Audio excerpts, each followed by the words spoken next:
अस्सलाम वालेकुम वीवर्स, कैसे हैं आप सब। उम्मीद है आप सब ठीक होंगे। आज मैं आपके लिए सुपर टेस्टी स्वीट की रेसिपी लेकर आई हूँ, जो कि सिर्फ 5 मिनट में बगैर गैस जलाए रेडी हो जाएगी। और इसे बनाने के लिए ना ही हमें खोए की ज़रूरत है और ना ही हम कोकोनट, मैदा, कोई भी ऐसी चीज़ यूज़ नहीं करेंगे। घर में मौजूद अशिया के साथ हम बहुत ही ज़बरदस्त मिठाई रेडी करेंगे। आप इसे कलाकंद की मिठाई कह सकते हैं। ये बिल्कुल वैसे ही टेस्ट में होती है, बहुत ज़बरदस्त, मॉइस्ट, सॉफ्ट, ज़बरदस्त जायका, मुंह में घुल जाने वाली मिठाई बगैर चूल्हा चलाए हम 5 मिनट में रेडी करेंगे। तो चलिए स्टार्ट करते हैं अल्लाह के बाबरकत नाम से।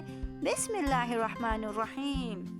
यहाँ मैंने एक मिक्सिंग जार लिया है, जिसमें मैं 8 से 10 बादाम ऐड कर रही हूँ। अगर आपके पास काजू, बादाम, पिस्ता या कोई भी नट्स अवेलेबल हो, आप वो भी ऐड कर सकते हैं। 5 टेबल स्पून मैंने इसमें शुगर ऐड की है। अगर आपके पास शुगर पाउडर हो तो आप वो भी ऐड कर सकते हैं। शुगर ऐड करके मैंने इसे ब्लेंड किया है और आप देखिए ये बहुत ही अच्छा सा पाउडर फॉर्म में आ गया है। यहाँ मैंने एक बाउल लिया है और इसमें मैंने जो बादाम और चीनी का जो पाउडर फॉर्म हमने रेडी किया है, इसमें ऐड करेंगे। 1 कप भरकर हम इसमें मिल्क पाउडर ऐड करेंगे। आप किसी भी ब्रांड का मिल्क पाउडर ले सकते हैं। 1 कप भरकर हमने इसमें मिल्क पाउडर ऐड किया है। मिक्स करेंगे ताकि शुगर और मिल्क पाउडर वेल कंबाइन हो जाए। अब हम इसमें ऐड करेंगे 1 कप मलाई। मेरे पास फ्रेश मलाई है। अगर आपके पास 1-2 दिन पुरानी मलाई भी हो तो आप वो भी यूज़ कर सकते हैं। चम्मच की मदद से इसे फेंटेंगे ताकि इसमें जो गुठलियाँ है वो ख़त्म हो जाए। मलाई को फेंटने के बाद हम इसे बाउल में ऐड कर देंगे। अगर आपके पास मलाई अवेलेबल ना हो तो आप देसी घी का भी यूज़ कर सकते हैं। 2 से 3 टेबल स्पून आप इसमें देसी घी ऐड करें। उससे भी आपकी स्वीट बहुत सॉफ्ट, मॉइस्ट और मुंह में घुल जाने वाली कलाकंद रेडी होगी। ये बहुत मज़े की होती है, बहुत टेस्टी बनती है। और सबसे अच्छी बात, इसके लिए आपको चूल्हे जलाने की भी ज़रूरत नहीं पड़ती। बगैर चूल्हा जलाए आप 5 मिनट में इसे रेडी कर सकते हैं। मलाई को ऐड करने के बाद मैंने इसे अच्छी तरीके से फेंट लिया था, आप देखें, ताकि इसमें कोई गुठली ना रहे। 2 से 3 मिनट तक आपने इसे फेंटना है। इसका आप देखें टेक्सचर कितना क्रीमी क्रीमी टेक्सचर आ चुका है। अब मैं 1 कप दूध ले रही हूँ, जो थोड़ा थोड़ा करके मैं इसमें ऐड करूँगी। थोड़ा थोड़ा करके हमने दूध इसमें ऐड करना है और मिक्स करते रहेंगे।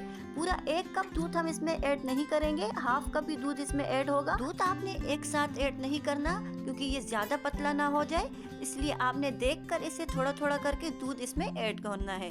आप देखें इसकी कंसिस्टेंसी, देखें ये किस तरीके से पतला हो रहा है, क्रीमी हो रहा है। बिल्कुल हमें इसी तरीके से चाहिए। हमें इसे फ्लफी फ्लफी सा रखना है। ये आप इसका टेक्सचर देखें। थोड़ा सा दूध और ऐड करेंगे ताकि हम इसे मज़ीद पतला कर सकें। हमें ये बहुत गाढ़ा फॉर्म में नहीं चाहिए, हमें बिल्कुल पतला सा चाहिए। आप इसकी कंसिस्टेंसी देखें, बिल्कुल यही फॉर्म हमें इसकी चाहिए, ज़्यादा गाढ़ा नहीं करना।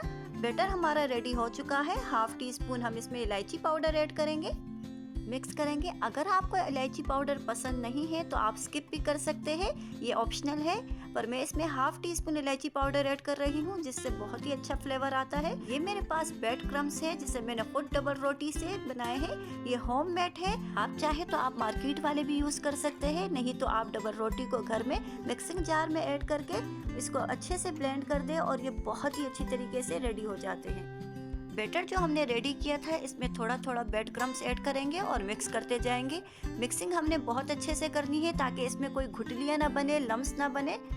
थोड़ा थोड़ा ऐड करते जाना है और साथ में मिक्स करते रहना है। ब्रेड क्रम्स ऐड करने के बाद और अच्छे से मिक्सिंग करने के बाद आप देखें कलाकंद का मिक्सचर बिल्कुल रेडी हो चुका है। ये बहुत ज़बरदस्त दानेदार बना है। मैं आपको इसकी कंसिस्टेंसी चेक कराती हूँ। ये देखें, आपको बिल्कुल इसी तरीके से थिकनेस चाहिए इसकी। कलाकंद का बैटर रेडी हुआ तो चलिए नेक्स्ट स्टेप की तरफ। यहाँ पे मैंने इस तरीके से मोड़ लिया है। अगर आपके पास केक टिन हो तो जो भी हो, या कोई भी आपके पास डिश अवेलेबल हो जिसमें आप इसको सेट कर सके, उसे ऑयल से अच्छी तरीके से ग्रीस कर ले। अगर आपके पास बटर पेपर अवेलेबल हो तो आप ऑयल से ग्रीस करने के बाद उसे ऐड कर दे, पर मेरे पास अवेलेबल नहीं है, इसलिए मैं इसे ऑयल से ग्रीस कर दूंगी और जो बैटर रेडी किया है वो इसमें ऐड कर दूंगी। बाउल को अच्छी तरीके से साफ करके तमाम बैटर इसमें ऐड कर देना है और अब स्पैचुला की मदद से इसे अच्छे से सेट कर देना है ताकि ये बिल्कुल सेट हो जाए। अगर आप इसे फ्रीज़र में रखेंगे तो आप इसे 1 घंटे के लिए फ्रीज़र में रख सकते हैं ताकि ये अच्छे से सेट हो जाए। बेस्ट रिजल्ट के लिए आप इसे फुल नाइट फ्रिज में रखें। मैंने इसे 1 घंटे के लिए फ्रीजर में रखा था और मैं इसे अभी बादाम पिस्तों से गार्निश कर रही हूँ। अगर आपके पास और भी कोई नट्स अवेलेबल हो तो आप उससे इसे गार्निश कर ले। मिठाई हमारी बहुत ही अच्छी तरीके से सेट हो चुकी है। मैं आपको दिखाती हूँ डिश आउट करके। इसके हम इस तरीके से क्यूब्स बना देंगे। पीस बना के हम इसे काट लेंगे। आपको जैसे पसंद है आप वैसे इसे कट कर ले। खाने में लाजवाब, मुंह में घुल जाने वाला बिल्कुल कलाकंद, दानेदार कलाकंद हमने 5 मिनट में रेडी किया है बगैर चूल्हा चलाए। उम्मीद है आपको मेरी ये रेसिपी बहुत ही पसंद आई होगी। अगर आप चैनल पर नए हैं तो चैनल को लाइक कीजिए, सब्सक्राइब कीजिए और रेसिपी को ट्राई करके मुझे कमेंट बॉक्स में लाजमी बताइएगा कि मेरी रेसिपी आपको किस तरह लगी और आपने किस तरह बनाई। तो चलिए फिर मिलते हैं एक अच्छी सी रेसिपी के साथ। तब तक के लिए अल्लाह हाफिज।